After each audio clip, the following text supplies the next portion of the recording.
देवकर काय सांगाल? खरं तर 118 झाडांची कत्तल या ठिकाणी झालेली आहे, नेमका काय प्रकार आहे? सर, गेली 10 ते 15 दिवस इथं वृक्षतोड मोठ्या प्रमाणात गुपचूप चालू होती. याची माहिती मिळताच काही पत्रकार बांधवांचा मी आभार मानतो की त्यांनी माहिती कळवली होती. प्रशासन यांना पण दखल न घेतलं असल्यामुळे एक प्रामाणिक वृक्षप्रेमी म्हणून मला जशी माहिती मिळाली इथे तात्काळ आलो. त्यावेळी ट्रक जात होते. त्यावेळी ट्रक आणि लाकूड तोडांना आम्ही गुपचूपरित्याने पकडलं. त्यांच्याशी आमचे वादावाद झाले. त्यांनी हे दम दिलं, हे दिलं, परंतु पोलीस प्रशासनाची मदत घेतली, वन विभागाची घेतली, मनपाची मदत घेतली आणि ही ट्रक पोलिसांच्या ताब्यात देण्यात आली.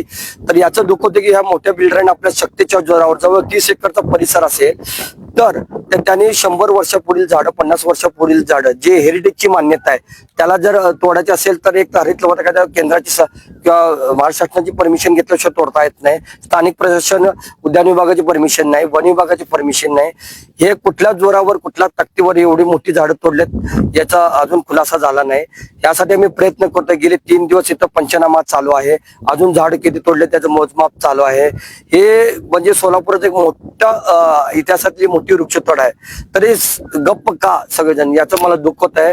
तर या लढा चालू ठेवणार आहे. हे जे कोणी याला दोषी असतील त्याच्या ह्या प्रमाणात जेवढे सोलापुरात हरित क्रांती होईल, झाडं लावलं येईल किंवा हेच शासनाने ताब्यात घेऊन इथंच जंगल निर्मिती तयार करण्याचा त्याला कडक आदेश देण्यात येईल.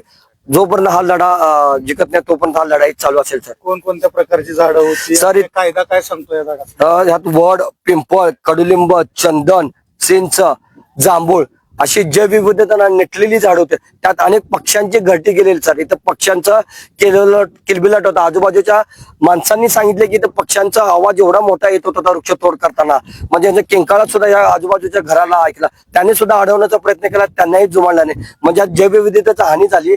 पक्ष्यांचे खून केलाय, झाडांचा खून, इथला ऑक्सिजन टोटली नष्ट करण्यात आलाय. हे आपल्या वसुंधरा मातेचे फार मोठं नुकसान झालेलं आहे. या वसुंधरा मातेच्या गद्दारांना कदापि माफी नाही.